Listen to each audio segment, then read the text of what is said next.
तो आज मैं आपको एक अनोखी रहस्यमय कहानी सुनाऊंगा। अगर आप चैनल पर नए हैं तो अभी सब्सक्राइब कर ले, क्योंकि यह मेरा दूसरा नया चैनल है। तथा कहानी पूरा देखे, अंत में एक अनोखा रहस्य छुपा है। धन्यवाद। तो सुनिए। एक बार की बात है, एक नदी हिमालय की ऊंची चोटियों से बहती हुई नीचे आ रही थी। यह नदी बहुत तेज और शक्तिशाली थी और इसका नाम था गरिमा। गरिमा को अपनी शक्ति पर बहुत अहंकार था। वह रास्ते में आने वाले हर पत्थर को तोड़ देती, हर बाधा को बहा ले जाती और जो भी उससे मिलने आता उसे अपने तेज बहाव से दूर धकेल देती। वह सोचती थी कि इस दुनिया में वही सबसे शक्तिशाली है और कोई भी उसकी गति को रोक नहीं सकता। नदी जब नीचे मैदानी इलाकों की ओर बह रही थी तो उसने देखा कि एक बूढ़ा पीपल का पेड़ उसके किनारे पर खड़ा है।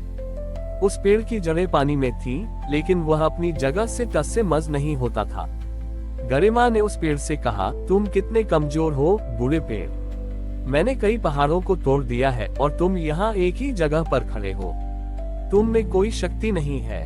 पीपल के पेड़ ने मुस्कुराते हुए कहा, मैं अपनी जगह पर इसलिए हूँ क्योंकि मुझे कहीं जाने की जल्दी नहीं है।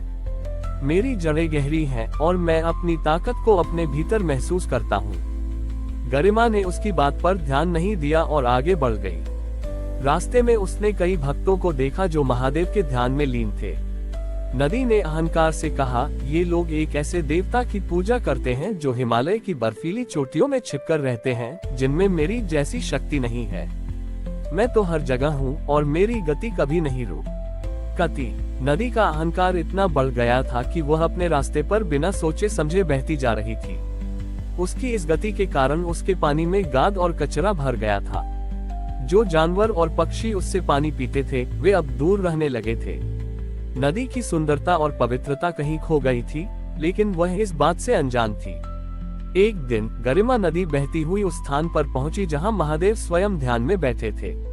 महादेव शांत थे, उनके शरीर पर भस्म लगी थी और वे गहरे ध्यान में लीन थे। नदी ने महादेव को देखा और अहंकार से कहा, हे तपस्वी, क्या तुम यहाँ बैठे बैठे अपना जीवन व्यर्थ कर रहे हो? देखो मैं कितनी शक्तिशाली हूँ। अगर तुम मुझे अपनी शक्ति दिखाओगे तो ही मैं तुम्हें पूजूंगी। महादेव ने धीरे से अपनी आंखें खोली और नदी की ओर देखा। उन्होंने अपनी जटाओं का एक छोटा सा हिस्सा उठाया और उसे नदी के बीच में रख दिया। महादेव के स्पर्श से नदी का बहाव तुरंत धीमा हो गया। नदी ने अपनी पूरी शक्ति लगाने की कोशिश की, लेकिन वह उस जटा को हिला भी नहीं पाए। नदी को ये देखकर आश्चर्य हुआ। उसने अपनी पूरी शक्ति लगा दी, लेकिन कुछ नहीं हुआ। उसका तेज बहाव पूरी तरह से रुक गया था। नदी ने पहली बार खुद को शांत महसूस किया। उस शांति में उसने अपने अंदर झांका। उसे अपने पानी में जमी हुई गाद और गंदगी दिखाई दी। उसे एहसास हुआ कि उसकी तथाकथित शक्ति ने उसे कितना खोखला बना दिया था। नदी को अपनी मूर्खता और अहंकार पर पछतावा हुआ। वह शांत और विनम्र हो गई। उसने महादेव से माफी मांगी और कहा, हे प्रभु, मैं अपनी शक्ति के अहंकार में अंधी हो गई थी। मुझे लगा कि गति ही शक्ति है, लेकिन अब मैं समझ गई हूँ कि सच्ची शक्ति शांति और स्थिरता में है। महादेव ने नदी को मुस्कुराते हुए आशीर्वाद दिया। उन्होंने अपनी जटा हटा ली और नदी फिर से बहने लगी, लेकिन इस बार उसका बहाव शांत और निर्मल था। अब वह अपनी गति से सब कुछ तोड़ती नहीं थी, बल्कि सबको जीवन देती थी। गरिमा नदी ने अपनी गति को धीमा कर दिया। वह हर गांव, हर खेत को पानी देती हुई बहने लगी। उसके पानी से खेत हरे भरे हो गए और लोगों की प्यास बुझने लगी। उसने समझ लिया था कि जीवन का उद्देश्य सिर्फ आगे बढ़ना नहीं, बल्कि अपने साथ सभी को लेकर बढ़ना है। इस तरह गरिमा नदी ने अहंकार का त्याग कर एक नया जीवन पाया। उसने ये सिद्ध कर दिया कि महादेव की सबसे बड़ी कृपा उनकी शक्ति में नहीं, बल्कि उस विनम्रता में है जो हमें अपनी कमजोरियों को स्वीकार करना सिखाती है और दूसरों के लिए जीवन का स्रोत बनाती है। गरिमा नदी ने महादेव के आशीर्वाद से अहंकार का त्याग कर दिया था। अब वह सिर्फ बहती नहीं थी, बल्कि जीवन देती थी। उसके किनारे बसे गांव फिर से हरे भरे हो गए और लोगों की खुशियां लौट आईं। अब वे गरिमा को जीवनदायिनी के नाम से पुकारते थे और उसकी पूजा करते थे। गरिमा अब अपनी विनम्रता में ही असली शक्ति महसूस करती थी। लेकिन तभी एक नई समस्या सामने आई। नदी के किनारे एक तपस्वी रहता था जिसका नाम था भैरव। भैरव वर्षों से महादेव की कठोर तपस्या कर रहा था।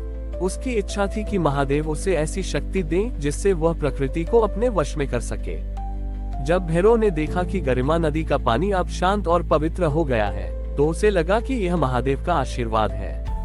उसने सोचा कि अगर वह इस नदी को अपनी तपस्या से नियंत्रित कर ले तो वह महादेव के सबसे प्रिय भक्त बन जाएगा।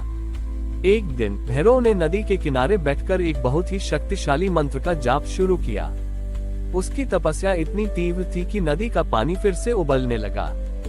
गरिमा घबरा गई। वह अपनी विनम्रता में रहना चाहती थी, लेकिन भैरव की शक्ति उसे मजबूर कर रही थी कि वह फिर से अपने तेज बहाव को अपनाए। नदी ने महादेव से प्रार्थना की, हे प्रभु, मैंने अहंकार का त्याग कर दिया है, लेकिन एक भक्त की तपस्या मुझे फिर से उसी रास्ते पर धकेल रही है। मैं क्या करूं? महादेव ने नदी को शांत रहने का संकेत दिया। उसी क्षण महादेव ने भैरव को एक सपने में दर्शन दिए। सपने में महादेव ने भैरव को एक नदी का रूप दिखाया जो बहुत शक्तिशाली थी, लेकिन उसके तेज बहाव ने उसके किनारे बसे सभी गांवों और जंगलों को नष्ट कर दिया था। फिर महादेव ने उसे गरिमा नदी का वर्तमान शांत और जीवन देने वाला रूप दिखाया। महादेव ने भैरव से कहा, भैरव, सच्ची शक्ति किसी को वश में करने में नहीं, बल्कि उसे उसकी प्रकृति में रहने देने में है।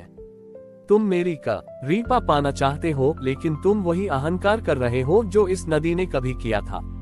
मैं अपनी शक्ति उन्हें देता हूँ जो दूसरों का भला करते हैं, न कि उन्हें जो दूसरों पर राज करना चाहते हैं। भैरव की आंखें खुल गईं। वह अपनी तपस्या और अहंकार पर शर्मिंदा था। उसने तुरंत अपनी तपस्या भंग की और गरिमा नदी के सामने झुककर माफी मांगी। उसने नदी से कहा, तुम मुझसे कहीं ज्यादा शक्तिशाली हो क्योंकि तुम्हारे पास विनम्रता है। मैंने महादेव को अपनी तपस्या से खुश करने की कोशिश की, लेकिन तुमने अपनी विनम्रता से उन्हें जीत लिया। भैरव ने अपना तपस्वी का चोला उतार दिया और उसने अपना जीवन गरिमा नदी के किनारे एक घाट की सफाई और देखभाल में लगा दिया।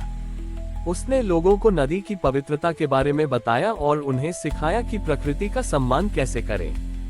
इस घटना के बाद गरिमा नदी की महिमा और भी बढ़ गई। उसने ये साबित कर दिया कि जब तक कोई अपने अहंकार और स्वार्थ का त्याग नहीं करता, तब तक वह महादेव के सच्चे भक्त नहीं हो सकते। भैरव, जिसने कभी शक्ति पाने के लिए तपस्या की थी, अब अपनी विनम्रता और सेवा के कारण एक सच्चे भक्त के रूप में जाना जाने लगा। उसने अपन बड़ी ही जिंदगी दूसरों के भले में लगा दी और यही उसका सबसे बड़ा मोक्ष था। हमारी और भी आध्यात्मिक एवं अनोखी कहानियां देखने के लिए हमारे चैनल पर जाएं तथा धार्मिक एवं पौराणिक अनोखी कहानियां हमारे चैनल पर है। कृपया जाके देखें तथा हमारे चैनल को सब्सक्राइब करके रखें और वीडियो लाइक जरूर करें। धन्यवाद।